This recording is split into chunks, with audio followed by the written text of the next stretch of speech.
Hi, this is Hilary Lindsay, Active Yoga at your home or office. I'm sitting on a melt roller here, not to be confused with the black foam rollers that you see at the gym. This material is soft and it's easy on the body. If you'd like to try these exercises at home without a melt roller, you can do them on the floor or on a blanket. Stability comes before flexibility in yoga. The strength of the core is key to having a healthy spine and great posture. So this is a quick tip for that. I'm going to lie down on the roller, starting at the very end.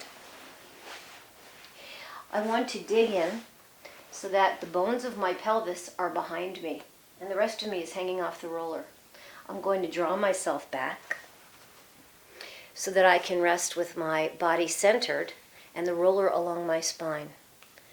Take a moment when you get here, whether it's a roller or the floor, to relax. Ask the ribs to be heavy. Ask the pelvis to be heavy. Feel yourself settling. This is Shavasana. It takes a while for the body to settle. Only a second to take action, a long time to settle. Take the fingers to the pelvis. The pelvis is the key point of the human body. Without it, our head would not be able to walk around the planet on feet. So here we're going to observe the shape and the movement of the pelvis, invited by the movement of the breath. As I inhale, and you do too, and the diaphragm band, a muscle, pushes down, it will roll the pelvis forward, away from my face. And as I exhale, effortlessly, it will come back to the beginning, or a new beginning. So, take a few moments like this, inhaling fully, not necessarily deeply, but longly. I don't know if longly is a word. And releasing the breath. You know, as we get older, which is a good thing, it's harder to exhale. So it's nice here to take a moment to really, at least once, pull the belly as tight as you can at the end of the exhalation so that you get all the air out. When you inhale, phew.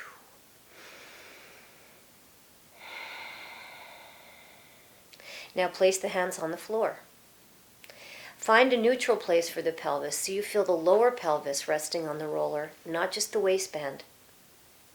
You'll feel lightness to what's called the lumbar spine. The ribs are attached to the thoracic spine, the longest part of the back. They should be heavy. You might notice as you lie here that the floating or last ribs, and feel free to feel where your ribs are lighter than the upper back. Ideally, eventually, they will all begin to drop as muscles start softening to the bone. You'll notice now as I roll the pelvis forward and back, and as you do too, that you're using your feet intuitively. These are the flexor muscles. This is correct. However, in order to find the deepest belly muscles, transverse abdominal muscles, and the psoas muscles that run from the legs basically to the diaphragm, you're going to imagine, without doing it, that the feet are not touching the floor. Then the effort will be very intimate, very deep, quite small, with no help from the feet. Don't be frustrated. Moving slowly and in small movements, backing up when you're confused, will give you a lot more cluck for your buck. Now find a neutral pelvis, and here you're going to look for stability as you imagine the head pulling straight back on the roller like there's a string on your head. Pull the head back so the belly becomes taut and you feel a clear strength come from the top of the head all the way down the spine. Once you've done that, it will be easier on your neck as you now lift one foot off the floor. If I lifted this foot off the floor, and I'll do it again. If I lifted the foot off the floor and there was any of this, I will put it down until I can get that long, strong spinal column. When I feel like I've got the head pulled back, all the ribs down, the lower seat heavy, and I pick up the foot, I have an opportunity to observe habit. Am I holding my head on? Is my neck getting tight? How would my neck even help me stay on this roller? It can't. So I can shift my awareness to the trunk and imagine here that the trunk is heavy and I'm not going to stop breathing in fear of falling. And maybe I'll come to the fingertips. And maybe I'll take my hands off the floor and bring the hands to the abdomen. Now look, I'm unstable. That's the reason for the roller. I want to be unstable so the body can begin to find center. Breathe. Then you'll set that foot down, and this is the fun part. It's a Shavasana. Settle. I'm not going to finish settling. I don't want to waste your time, but settle completely. You'll feel the deliciousness of Shavasana in less than a minute. And go to the other side. When you've done both sides, roll yourself a little bit right and left, letting the head, hips, and knees all go together, not countering the movement of the hips with the head. So if you went too far, you would fall off. It's a small movement.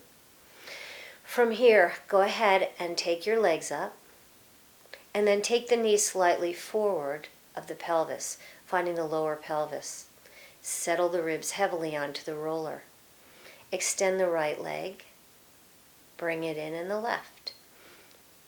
As long as you can keep your neck soft and your ribs heavy, you can continue this movement.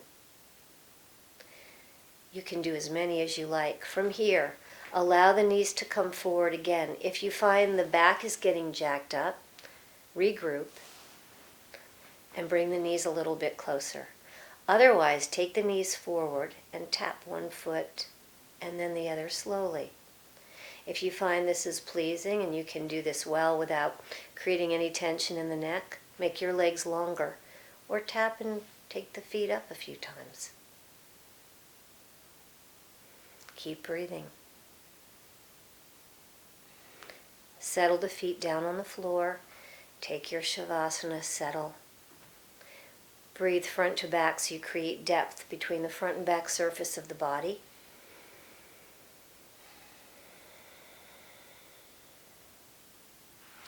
Extend your right leg, roll off the roller to the right. Push it to the left and take a moment to feel. Maybe you'll notice that you're broad. You've created a clear outer container to your form. More space within. This is what we'd like ideally. That's just the first lesson. Active yoga at your home or your office. Hilary, Lindsay, signing out. Stay strong.